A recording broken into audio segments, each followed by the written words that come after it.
Thank you, Mr. Chairman. The first question I'm going to ask, I already know the answer, but I'm going to have to ask it just to get it in the record. In yesterday's Wall Street Journal, they talked about President Obama's meeting with Russian President Medvedev yesterday, Monday, when President Obama said, and I assume he said this without knowing that the mic was on, but this needs to be in the record, and I'd ask that the record reflect this accurately.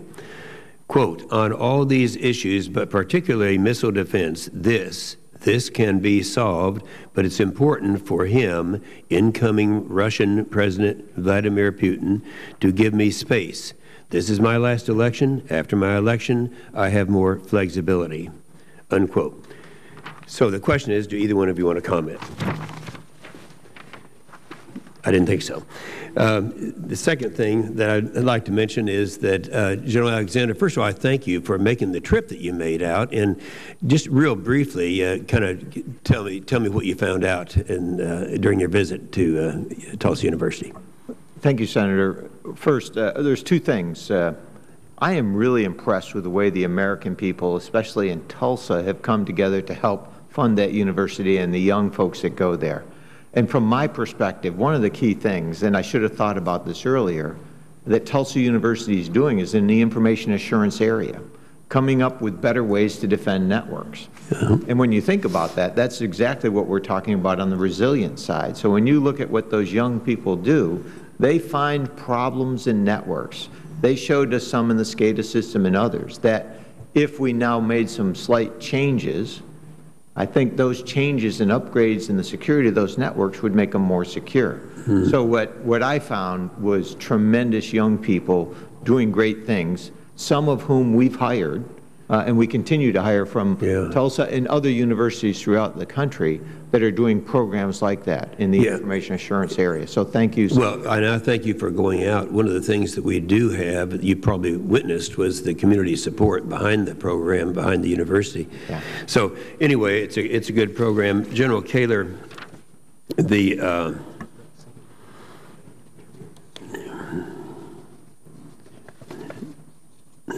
just a minute here.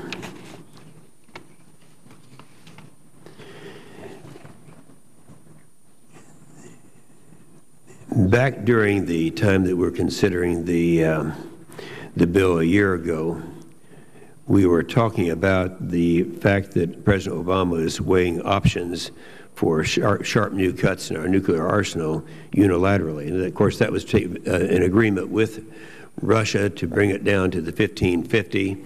And just, I guess it was a month ago, it's reported that President Obama is weighing the options of sharp new cuts to our nuclear arsenal unilaterally, potentially up to, and these are the figures they used, 80%, proposing 3 plans that could limit the number of as low as 300. Now, it was in 08, I always remember, and I carry this with me, Secretary Gates stated, as long as others have nuclear weapons, we must maintain some level of these weapons ourselves to deter potential adversaries and to reassure over 24, that's about 30, as I understand it, allies and partners who rely on our nuclear umbrella for their security, making it unnecessary for them to develop their own. Now, I would like to ask what kind of implications this would come up with in terms of our allies, those 30 other countries that are depending on our umbrella, if we were to voluntarily bring it down 80%. Sir, I'd make a couple of points. The first thing I would say is, as I said earlier, we don't start with numbers. We have been starting with strategy, objectives, national security objectives, etc. The study that you referred to is still ongoing. There are no conclusions have been reached yet, and so it isn't appropriate for me to comment on the study. STRATCOM has been a full participant in the study, and I believe that, as I said earlier, there are opportunities here for additional reductions, but that's unilateral reductions. Well, sir, all along here and going all the way back to the nuclear posture review, I think the viewpoint has been that it is best to do this with Russia. The Russian and the U.S. arsenal still really drive this conversation, and so doing this with Russia is certainly the preferred way forward. And I think that the need to continue to deter and assure allies remains. Well, okay, the point I'm getting, though, is the key word is unilateral, and that's what concerns me. Yes, sir. Let me just real quickly cover just a couple of other things here. This, General Kehler, this was the triad that we used, I think it's about 2004 or 2005, showing the cliff. You're somewhat familiar with that. Now, I'm wondering if we could get this updated.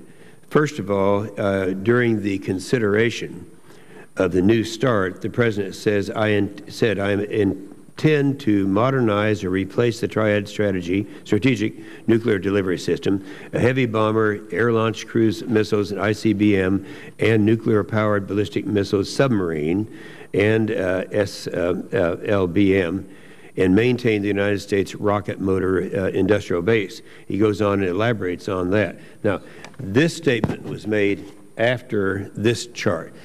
Would you have an updated chart on this that would reflect what's happening today?